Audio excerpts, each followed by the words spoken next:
Bonsoir Emmanuel Porc, vous êtes président de la Chambre des notaires à la Cour d'appel de Caen. Pour comprendre la situation en Normandie, il faut repartir en fait de la situation nationale. Oui, parce qu'on a des chiffres aujourd'hui consolidés par le Conseil supérieur du notariat, donc des chiffres maintenant avérés, arrêtés en octobre 2020.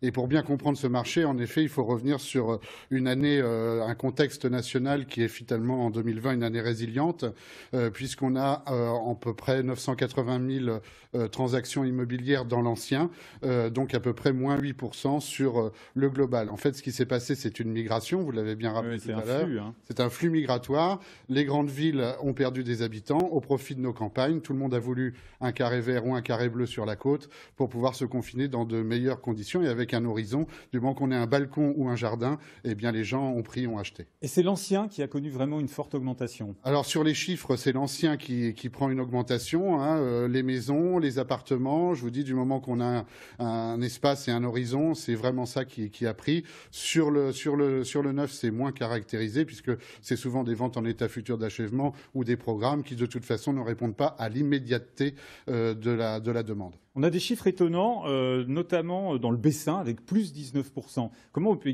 expliquer ce rush sur le Bessin? Absolument. C'est une très belle région, je ne le nie pas. Non, mais comme quoi, il n'y a pas que la Côte-Fleurie, le Côte de Nacre qui ont profité.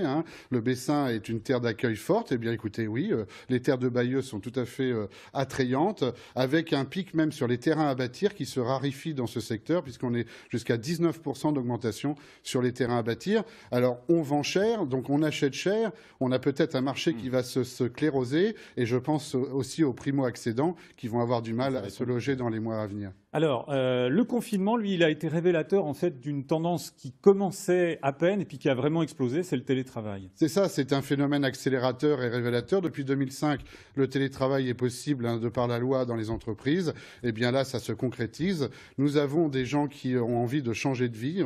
On le voit dans nos campagnes et le télétravail se met en place de plus en plus. Eh bien, voilà, à la campagne ou face à la mer. Merci beaucoup, Maître Porc, d'être venu dans le journal ce soir. Merci à vous.